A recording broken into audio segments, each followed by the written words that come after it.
গত 10ই মে উপদেষ্টা পরিষদের বৈঠকে আন্তর্জাতিক অপরাধ ট্রাইব্যুনাল বাংলাদেশ আওয়ামী লীগ ও তার নেতাদের বিচার কার্য সম্পন্ন না হওয়া পর্যন্ত দেশের নিরাপত্তা ও সার্বভৌমত্ব রক্ষা, জুলাই আন্দোলনের নেতাকর্মীদের নিরাপত্তা ও আন্তর্জাতিক অপরাধ ট্রাইব্যুনালের বাদী ও সাক্ষীদের সুরক্ষার জন্য সন্ত্রাস বিরোধী আইনের অধীনে সাইবার স্পেস সহ আওয়ামী লীগের যাবতীয় কার্যক্রম নিষিদ্ধ করার সিদ্ধান্ত গ্রহণ করা হয়েছে। জুলাই গণহত্যায় জড়িত থাকার কারণে ছাত্র জনতার আন্দোলনের প্রেক্ষিতে আওয়ামী লীগের বিষয়ে এই সিদ্ধান্ত নিয়েছে অন্তর্বর্তীকালীন সরকার।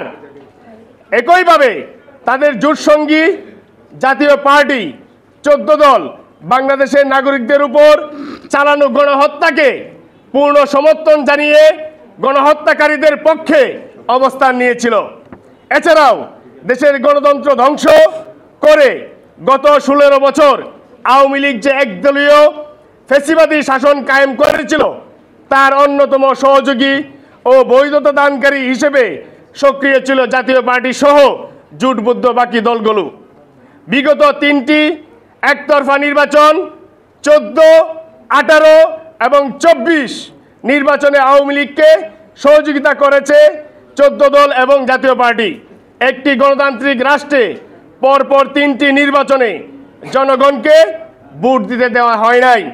গুম, ক্রসফায়ার, আয়নাঘরে নির্যাতন, দুর্নীতি, ব্যাংক লুট, দেশের সার্বভৌমত্বকে প্রতিবেশী দেশের হাতে তুলে দেওয়া, রাষ্ট্রীয় প্রতিষ্ঠানসমূহ ধ্বংস করা সহ বিগত 16 বছরে বাংলাদেশের উপর চালানো হয়েছে বর্বর আওয়ামী দুঃশাসনের সেই ভিত্তিকে শক্তিশালী করে বাংলাদেশের স্বাধীনতা, সার্বভৌম জনগণের মৌলিক মানবাধিকার হরণের মাধ্যমে তারা নিজেদেরকে রাষ্ট্রদ্রোহী দল হিসেবে প্রতিষ্ঠিত করেছে।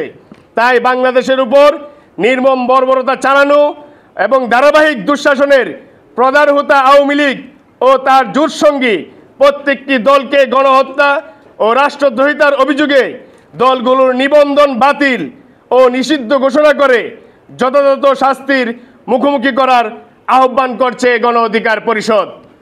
আশা করি দ্রুত সময়ের মধ্যে আওয়ামী লীগ, জাতীয় পার্টি সহ তাদের দোষরদের নিবন্ধন বাতিল করার প্রয়োজনীয় ব্যবস্থা গ্রহণের মাধ্যমে জনক্ষোভ দূর করে আপনার নেতৃত্বে নির্বাচন কমিশন প্রয়োজনীয় উদ্যোগ গ্রহণ করবে।